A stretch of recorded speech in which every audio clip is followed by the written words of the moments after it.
আজকের গল্প একটু সুখের জন্য। কলমে ঝুম্পা মণ্ডল। প্রতিদিনের মতো আজও দুপুরে চাপা সোমলতা দিদিমণির বাড়ি রান্না করতে এসে দেখে বাড়ি ঘর বেলুন দিয়ে সাজানো। রান্নাঘরে ঢুকে দেখল মনের খুশিতে মটন বিরিয়ানি রাঁধছে দিদিমণি। আজ সারা বাড়ি ম ম করছে মটন বিরিয়ানির গন্ধে। চাপা বেসিনে রাখা বাসনগুলো মাজতে মাজতে শ্বাস টানল জোরে। কেন জানে না, হঠাৎ নিজের ছেলেটার মুখটা মনে হলো তার। ভীষণ ভালোবেসে তার ছেলেটা মটন বিরিয়ানি খেতে, কিন্তু তার এত সামর্থ্য কোথায়? চাপার বরের রিকশায় করে দিদিমণি রোজ কলেজে যেত, কিন্তু একদিন বরটা তার হঠাৎ করে রিকশা চালানোর সময় বুক ধড়ফড় করে পড়ে মরে গেল। হাসপাতালে নিয়ে যাওয়ারও টাইম দেয়নি। বর বেঁচে থাকতে কোনোদিন কারোর বাড়ি কাজ করতে দেয়নি চাপাকে। এখন বছর 12 ছেলে নিয়ে বাধ্য হয়ে এই মাস 6 হলো দিদিমণির বাড়িতে কাজটা নিয়েছে চাপা। দুপুরের রান্নাটা সে করে। প্রথম প্রথম চাপার একটু অস্বস্তি হতো। কত বড় লোকেরা! দিদিমণির বড় বড় চাকরি করে, ঘরদোরও টিপটপ সাজানো একদম। কি সুন্দর, দেখলে চোখ জুড়িয়ে যায়। ঘরের চারিদিকে লক্ষ্মী ঠাকুরনের ছোঁয়া যেন। কিন্তু এনাদের ভালো ব্যবহার দেখে চাপার কাজ করতে বেশ ভালো লেগেছে। দিদিমণিও তাকে এই কয়দিনে বেশ পছন্দ করে ফেলেছে। মানুষটাও বেশ ভালো, দেখতেও লক্ষ্মী ঠাকুরনের মতো। তার ওপরে কলেজে পড়ায়। লক্ষ্মী আর সরস্বতী একসাথে যেন। দেখলেই কেমন পেন নাম করতে ইচ্ছে করে চাপার। কাজটা দেবার কৃতজ্ঞতায় চাপা রান্না করে বেসিনে পড়ে থাকা এঁঠো দামি প্লেট কাপ মেজে দেয় ঠিকে কাজের লোক থাকা সত্ত্বেও। গুছানো ঘর দুয়ার আবারও ঝেড়ে মুছে গুছিয়ে রাখে যতটা পারে। আজ দিদিমণির ছেলের জন্মদিন, তাই কলেজে ছুটি নিয়েছে।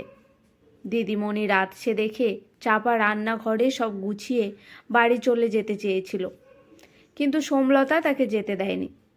চাপা সংকোচ ভরে দাঁড়িয়ে থাকে রান্নাঘরের একপাশে।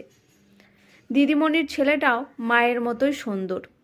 এই কয়দিনে দেখেছে তো, যা আবদার করে তাই 2 দিনের মধ্যে পৌঁছে যায় ছেলের কাছে। কত সুখী এরা! আসলে পয়সা থাকলে সুখী হতে বাধা কিসের? এসব দেখে মাঝে মাঝে তার নিজের ছেলের কথা ভেবে কষ্ট হয় তার। মা হয়ে কোন শখটা পূরণ করতে পারে সে তার ছেলের? তাদের মতো তো আর নয় যে পয়সার জন্য কিছুই শখ মেটাতে পারে না ছেলের। পর মুহূর্তে নিজের কষ্টকে সামাল দেয় সে। মনে মনে ভাবে আসলে যে যার ভাগ্যে সব কিছু পায়। সেও ছেলেকে পড়াশোনা করিয়ে সব শখ একদিন ঠিক পূরণ করবেই। কিছুক্ষণ চুপচাপ দাঁড়িয়ে থাকার পরে চাপা বলল, দিদি, ছোট দাদাবাবুর কত বয়স হলো? এই তো রে, 15তে পড়ল আজ। চাপা আবার জিজ্ঞেস করলো, আজ ছোটদাবাবু তো দেখতেছি না। দিদিমণি এবারে বলল, আর বলিস না, ওর নতুন আবদার, জন্মদিন বন্ধুদের সাথে বাইরে সেলিব্রেট করবে আজ। ফিরতে ফিরতে সন্ধে হয়ে যাবে।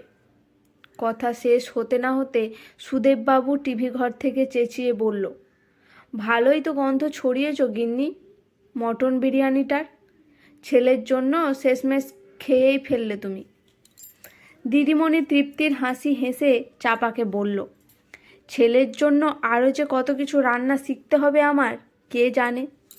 জানিস তো, আগে আমি রান্নাঘরে আসতামই না। একটু আধটু চলার মতো রান্না ছাড়া বিশেষ কিছু রান্নার শখও তেমন ছিল না আমার। এখন ছেলে বড় হতেই এটা করো ওটা করো করে এমন বায়না করতে শুরু করলো, তাই আস্তে আস্তে সব শিখে নিয়েছি বলে মিষ্টি করে হেসে আবার বলল, আমার হাতের মটন বিরিয়ানি বাবুর বড্ড পছন্দ। দিদিমণির বিন্দু বিন্দু ঘামে ভরা ক্লান্ত মুখে উজ্জ্বল আনন্দের ঝিলিক দেখতে পেল চাপা। সব মায়েদেরই এমনই আনন্দ হয় বুঝি, নিজের হাতে কিছু করে ছেলেকে খাওয়াতে পারলে। চাপাও চেষ্টা করে তার সাধ্য মতো, কিন্তু তার যে সাধ থাকলেও সাধ্য নেই দিদিমণির মতো। মাঝে মাঝে ভীষণ মন খারাপ হয় তার ছেলেটার জন্য। সোমলতা 2টো টিফিন বক্সে করে মটন বিরিয়ানি আর পায়েস দিল তাকে। চাপা সেটা নিয়ে বাড়ির দিকে হাঁটা দিল জোরে। আজ ছেলেটা বড্ড খুশি হবে। গত বছর ছেলের জন্মদিনে মোটা চালের ভাত আর অল্প মুরগির মাংস আর হাফ আলু সেদ্ধ আর ডিম সিদ্ধ দিয়ে মোটামুটি বিরিয়ানির মতো করে দেখতে ছেলেকে সামনে থালায় বেড়ে দিয়েছিল সে। চাপা খুব ভালো করেই জানে মোটেই বিরিয়ানির মতো হয়নি, কিন্তু তাতেই ছেলেটা কি উজ্জ্বল মুখে হেসে তৃপ্তির সঙ্গে খেয়েছিল। দেখে গলার কাছের কষ্টের দলাটা এলেও মনে শান্তি হয়েছিল তার। রান্না করা সার্থক হয়েছিল যেন। আজ সত্যিকারের সরু চালের বিরিয়ানি খাবে ছেলে। মনটা খুশি খুশি করে বাড়ি ফিরে দেখে ছেলেটা স্কুল থেকে ফিরে ঠান্ডা ভাত খেয়ে অঘরে ঘুমাচ্ছে। আজ শনিবার, ভুলেই গিয়েছিল সে একদম। চাপা খুব ধীর ছেলের কাছে গিয়ে বিরিয়ানির টিফিন কৌটোটা ঢাকনাটা খুলে ছেলের নাকের কাছে ধরে লুকিয়ে ফেলে চাপা। মটন বিরিয়ানির গন্ধে ছেলের তড়াক করে ঘুম থেকে উঠে পড়ে। বিরিয়ানির গন্ধের উৎস খুঁজতে দেখে চাপা হি হি করে হেসে ওঠে। টিফিন বাক্সটা সামনে রেখে ছেলের মাথায় পরম স্নেহে হাত বুলিয়ে দিল সে। বিরিয়ানি দেখে ছেলের মুখের আনন্দটা বেশ উপভোগ করে সে তড়িয়ে তড়িয়ে। ছেলে খেতে খেতে এক মুঠো বিরিয়ানি নিয়ে মায়ের দিকে বাড়িয়ে দিতেই গাল হাঁ করে নিতে গিয়ে চাপার চোখ ভরে যায় জলে দিদিমণির প্রতি কৃতজ্ঞতায়। আজ দিদিমণির জন্য তার ছেলেটা খুশি হলো বড্ড। পরদিন সকালে গিয়ে দেখল সোমলতা বারান্দায় অন্যমনস্কভাবে বসে আছে। চাপার একটু খটকা লাগলো। এখন এইভাবে বসে থাকার তো কথা নয়, শরীর খারাপ হলো নাকি? সে কাছে গিয়ে জিজ্ঞেস করলো, ও দিদি, কি রাঁধবো আজ? সোমলতা কিছুক্ষণ চুপ করে থেকে বলল, তোর যা খুশি রাঁধ। চাপা লক্ষ্য করল সবসময় খুশিতে ঝলমল করা মুখখানি আজ কেমন যেন বিষণ্ণ। কিন্তু চাপা সরাসরি জিজ্ঞেস করতে পারে না কি হয়েছে। রান্না শেষে বাড়ি যাবার আগে সোমলতা রান্নাঘরে এসে ফ্রিজ থেকে একটা 3 থাক বড় টিফিন বাক্স তার সামনে দিয়ে বলল, এটা নিয়ে যাস। চাপা অবাক হলো। এতে আজ আবার কি? দিদিমণি বললে, এতে কালকের করা বিরিয়ানি দিয়েছি। চাপা বিস্ময়ে বলল, আবার? ওমা, সব শেষ করতে পারোনি খেয়ে? দিদিমণি এবারে হালকা হেসে বললেন, তোর ছেলে কাল বিরিয়ানি খেয়ে কি বলল রে? ভালো হয়েছিল বিরিয়ানিটা? হ্যাঁ গো দিদি, দারুণ হয়েছিল। ছেলেটা আমার বড্ড খুশি হয়েছে গো। কী যে তৃপ্তির সাথে খেয়েছিল। সোমলতার মুখটা কিছুক্ষণের জন্য উজ্জ্বল হলো। একটু অন্যমনস্কভাবে বলল, এইটুকু শুনেও শান্তি, জানিস তো? চাপা এবারে হাসি মুখে বলল, তা ছোটদাবাবু কি বলল? নিশ্চয়ই খুব ভালো বলেছে খেয়ে। সোমলতার মুখটা এবারে স্লান হলো।